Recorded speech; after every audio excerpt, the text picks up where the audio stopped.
Bangladesh royal Bengal tiger নিয়ে একটি প্রামাণ্যচিত্রের গল্প। প্রামাণ্যচিত্রের শিরোনাম সুন্দরবনের নীরব প্রহরী রয়্যাল বেঙ্গল টাইগার।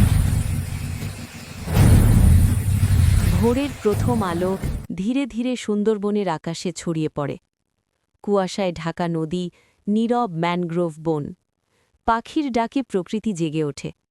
এই নীরবতার মাঝেই লুকিয়ে আছে এক ভয়ঙ্কর সৌন্দর্য, বাংলাদেশের গর্ব রয়্যাল বেঙ্গল টাইগার। এই বন শুধু গাছ আর নদীর নয়, এটি এক রাজ্যের আবাস, যেখানে শাসন করে এক নীরব প্রহরী।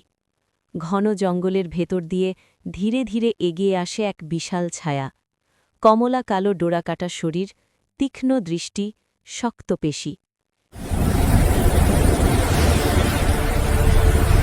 এটি রয়্যাল বেঙ্গল টাইগার, বিশ্বের সবচেয়ে শক্তিশালী বাঘদের একটি। বাংলাদেশের সুন্দরবনে বসবাসকারী এই বাঘ শুধু শক্তিশালী নয়, এটি প্রকৃতির ভারসাম্যের মূল চাবিকাঠি। নীরবে নদীর পাড়ে ওত পেতে থাকে বাঘ। হঠাৎ এক ঝাঁপ, হরিণের ওপর ঝাঁপিয়ে পড়ে সে। এক মুহূর্তেই শেষ হয়ে যায় শিকার।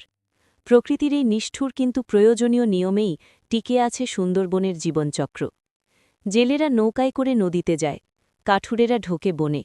মানুষ আর বাঘ দুজনেই নিজেদের বাঁচার জন্য লড়াই করে। কখনো কখনো এই সংঘাত ভয়ঙ্কর রূপ নেয়। মানুষের বিস্তারের সাথে সাথে সংকুচিত হচ্ছে বাঘের রাজ্য।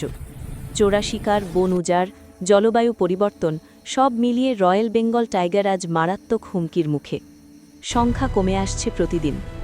যদি এখনই সচেতন না হই, এই রাজা হয়তো শুধু গল্পেই বেঁচে থাকবে।